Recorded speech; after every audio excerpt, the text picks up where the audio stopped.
Amepewa moyo wa mwanadamu kwa sababu kuna uwezekano alikuwa na moyo wa jiwe, alikuwa na moyo wa mnyama, alikuwa na moyo tofauti.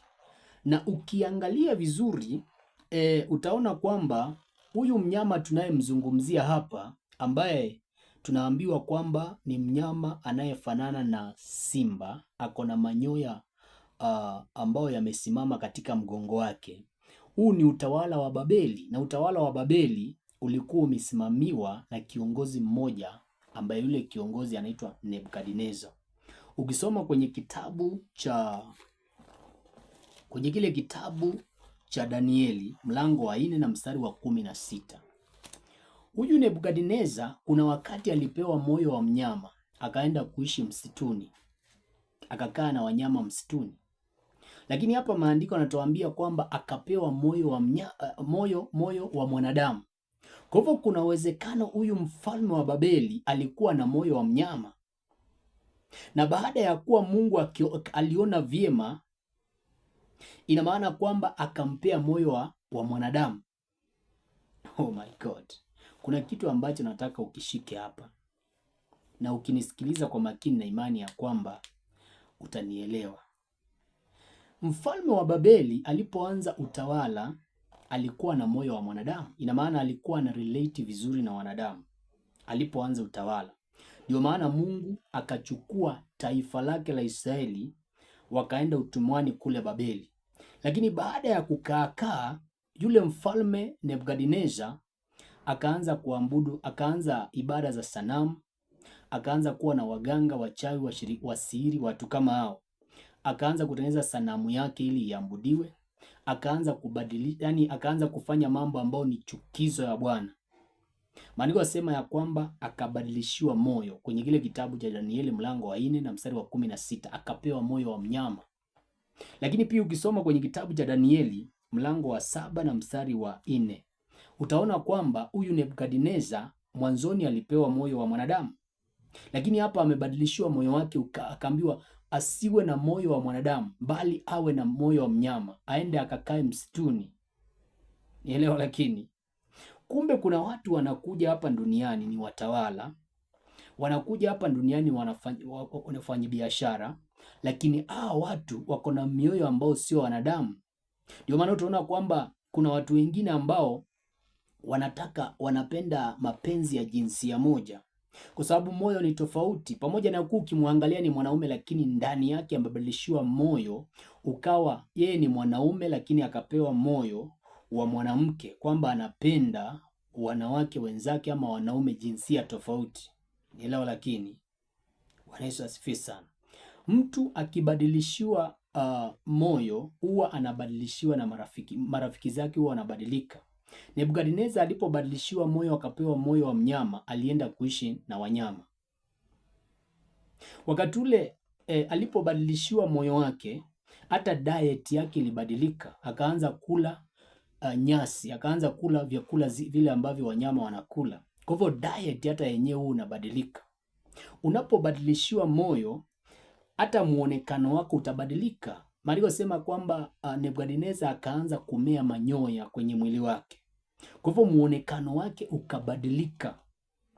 Nielewa. Lakini ndio maana kuna umuhimu wa kumwambia Mungu, niumbie moyo safi, nibadilishie moyo, unipe moyo ambao ni moyo mzuri.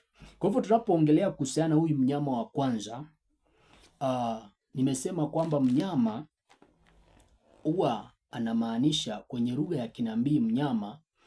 Tukitaja mnyama tunaongelea kuhusiana na ufalme, na huu ulikuwa ni ufalme wa Babeli ambao Nebukadneza ndiye alikuwa mtawala pale. Sasa nataka tupige hatua tuone kitu kingine. Kwenye ule mstari wa 5 maandiko yasema hivi, natazama mnyama mwingine wa pili kama dubu, naye aliinuliwa upande mmoja, na mifupa mitatu ya bavu ilikuwamo kinywani mwake, katika meno yake. Wakamwambia mnyama huyo hivi, inuka ule nyama tele. Hiki ndio kitu kile ambacho kinazungumziwa hapa. Nataka uangalie kama utaona kwenye simu yangu. Huyu mnyama wa pili huyu Huyu ndiye mnyama ambaye huyu mnyama wa pili huyu ndiye mnyama ambaye anazungumziwa.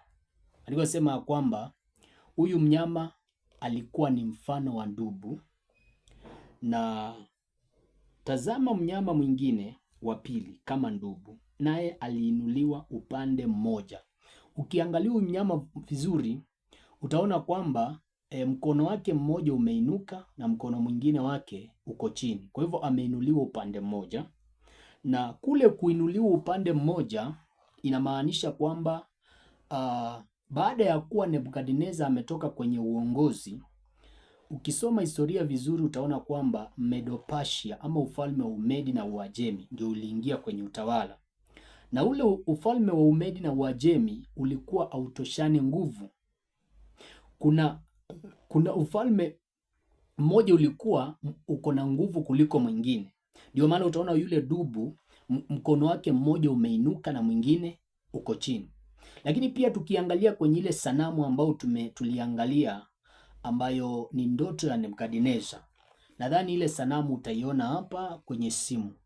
Utaona kwamba hii sanamu mikono yake na kifua chake, utaona kwamba tuliambiwa mikono na kifua chake kilikuwa ni nini? Ilikuwa ni fedha, na tukajua kwamba huu ulikuwa ni ufalme wa Medo-Persia. Lakini pia kwenye ule mnyama ambaye ni dubu tukaona kwamba mkono wake mmoja umeinuka, na hii inamaanisha kwamba ukiangalia kwenye hii sanamu utaona kwamba kuna mkono wa kuume na mkono wa kike. Mkono wa kuume na wa kike huwa haitoshani nguvu, nguvu ziko tofauti, nielewa. Lakini hivyo ndio kitu ambacho kinazungumziwa pale. Bwana Yesu asifiwe sana. Anasema kwamba alikuwa upande mmoja ameinuliwa, mifupa mitatu ya bafu ilikuwamo kinywani mwake. Kama ukiangalia huyu mnyama vizuri utaona kwamba huyu mnyama ameuma mifupa mitatu na meno yake. Kama utaona vizuri huyu mnyama ambaye ni dubu, ambaye ni ufalme wa Medo-Persia, ameuma mifupa mitatu. Ile mifupa mitatu kwenye lugha ya kinabii inamaanisha maeneo ambayo ufalme wa Medo-Persia ulikuwa umemiliki sana.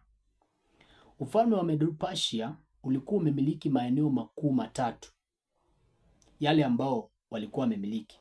Eneo moja ilikuwa ni Misri, na maeneo mengine ambayo tutaangalia historia baadaye nitakuja kukuonyesha. Lakini pia maandiko yanasema hivi, kwa sababu alikuwa ameuma mifupa mitatu, wakamwambia mnyama yule hivi, inuka ule nyama tele. Ile neno inuka ule nyama tele inamaanisha kwamba inuka uendelee kumiliki mataifa mengi, uendelee kupigana ili usimiliki mataifa matatu ama maeneo matatu kama vile umeuma mifupa mitatu, lakini umiliki maeneo mengi tofauti. Bwana Yesu asifiwe sana. Twende kwenye ule mstari wa 6. Maandiko yasema hivi, kisha nikatazama na kumbe mnyama mwingine kama chui, naye juu ya mgongo wake alikuwa na mabawa 4 kama ya ndege. Mnyama huyu alikuwa na vichwa 4, akapewa mamlaka. Huyu ndiye mnyama wa tatu ambaye anazungumziwa hapa. Unamwona kwamba yule mnyama anafanana na chui. Mnyama wa tatu pale, kama ukiangalia vizuri, anafanana na chui, lakini juu ya maandiko yasema ya kwamba juu ya mgongo wake ako na mabawa 4, lakini pia ako na vichwa 4. Kikawaida wanyama kama hawa wapo kwenye msitu. Hata uzunguke msitu gani hii Kenya, wanyama wa namna hii hauwezi ukawaona, lakini kwenye unabii ama kwenye ndoto unaweza ukawaona. Bwana Yesu asifiwe sana.